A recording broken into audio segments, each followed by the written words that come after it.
kawan di channel Porang Jaya Klaten.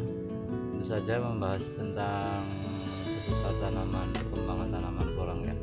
Salam sehat, salam semangat, salam luar biasa buat teman-teman petani porang se-Nusantara. Apa kabarnya? Masih semangat untuk bertanam porang? Semoga kita masih tetap diberkahi dengan keselamatan, kesehatan, dan juga rezeki yang lancar ya kawan ya. Oke, hari ini saya akan berada di lahan sawah ya, kebun kita. Ini saya berada di lahan dari porang dari bibit umbi ya kawan ya, dari bibit umbi yang jalan 2 musim kawan. Oke, bagi teman-teman yang baru menemukan channel ini, bisa dibantu like, subscribe, dan juga share ya, sebanyak-banyaknya boleh, biar kita juga bisa saling bertukar pendapat, saling sharing, dan juga saling menimba ilmu lah satu sama lain, antara petani satu sama petani yang lain. Oke, hari ini saya berada di lahan kawan. Kebetulan hari ini saya pengen membahas mengenai apakah porang masih laku apa enggak kawan ya, karena masih banyak pertanyaan dari teman-teman kemarin mengenai porang apakah masih laku apa enggak. Tapi yang jelas saya sendiri merasa bahwa porang masih tetap laku ya, porang masih tetap laku. Dan kata kuncinya itu, kalau selama porang masih laku, artinya budidaya tanaman porang itu masih bisa dilanjutkan. Mengenai masalah harga, itu bisa dihitung dan dikalkulasi ulang kawan. Kalau tanaman-tanaman yang saat ini, yang kemarin dari hasil pembelian bibit umbi ataupun katak tahun 2019, tahun 2020, pasti cukup mengalami kendala karena masalah harga terutama ya, karena waktu itu memang harganya memang luar biasa tinggi. Dan saat ini tahun 2022 harganya cenderung mengalami penurunan, dan banyak petani juga yang mengkalkulasi bahwasanya mereka adalah mengalami kerugian ya. Banyak juga tahun 2022 ini banyak petani yang sudah loyo ya, sudah banyak yang loyo, dan juga banyak yang sudah menyerah lah untuk berbudidaya tanaman porang, karena memang biaya untuk penanaman dan pembelian bibitnya saja tahun 2019, 2020, 2021 itu cenderung cukup tinggi ya kawan ya, dan tidak berimbang lah dengan hasil yang diperoleh.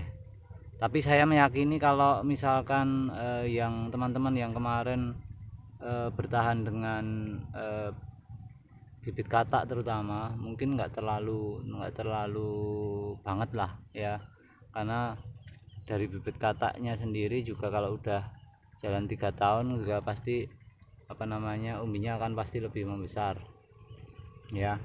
Salah satu kuncinya ya memang cara berbudidaya ini mulai harus dipikirkan dari sisi pengeluaran ataupun budget ya. Kalau dulu tahun 2019, 2020 banyak tutorial yang banyak membahas mengenai tutorial cara menanam porang, harus begini, harus begitu, harus memakai ini, harus memakai itu, dan segala macam ya. Sekarang sudah mulai petani dituntut untuk kreatif, untuk lebih bijaksana dalam mengatur budget terutama.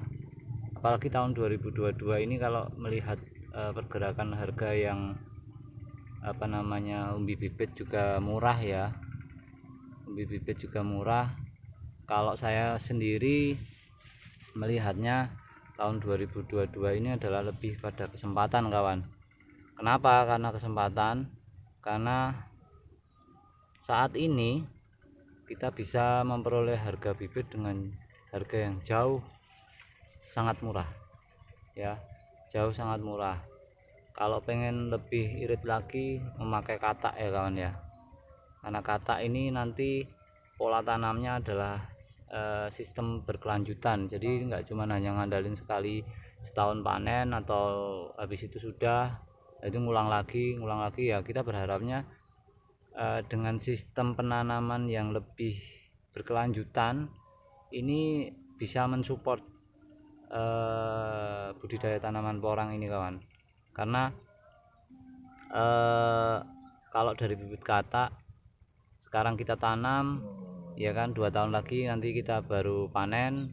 Nanti setelah penanaman pertama musim pertama kataknya bisa ditambahin lagi, jangan dijual ya kalau bisa ya. Jadi kita sudah punya bibit terus menerus dan kita bisa panen setiap tahun.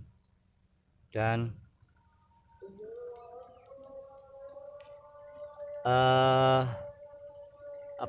kalau harganya cenderung murah, itu kesempatan justru kita bisa dengan modal yang kecil kita bisa membeli bibit dengan jumlah yang banyak ya. Mengenai masalah penanaman bisa diatur lagi, lebih diminimalisir lagi pengeluaran budgetnya. Nggak perlu harus pakai mulsa, nggak perlu harus pakai pupuk-pupuk yang sifatnya mahal-mahal ya. Mungkin sederhana saja, pada dasarnya penanaman porang ini gampang banget untuk tanam, jadi nggak perlu terlalu banyak SOP sebenarnya. Kalau nggak dipupuk pun juga sebenarnya masih cukup baik lah ya, tapi kalau namanya budidaya ya harus dirawat juga ya. Dan saya sendiri juga nggak ambil pusing juga untuk masalah harga tahun ini ya. Tahun ini memang agak turun, tapi saya juga nggak terlalu terpikirkan banget lah, karena ya saya mikirnya berkelanjutan itu tadi. Kalau misalkan kita tanamnya berkelanjutan ya pastinya lebih ya, mungkin 1 tahun namanya usaha itu 1 tahun mungkin belum ketemu untungnya, tapi ya kita mencoba untuk membangun, nanti dapat 2 tahun 3 tahun pasti akan ada hasilnya juga. Kalau harga bibitnya 500.000 aja dulu dari bibit katak ya, dulu orang mau untuk nanam. Kenapa sekarang pada saat harga bibit kataknya murah ya kan, kenapa orang nggak mau nanam malahan ya? Jadi pertanyaan itu yang malah justru sepertinya lucu kesannya ya. Tanaman porang nggak perlu dirawat banget juga nggak apa-apa. Ini tempat saya ini udah kayak rimbun ya, rimbun dan semak tuh banyak, karena saya juga nggak terlalu ambil pusing untuk masalah perawatan tanaman porang ya. Ya mungkin masalah jamur yang itu yang menjadi sedikit kendala kalau dari saya.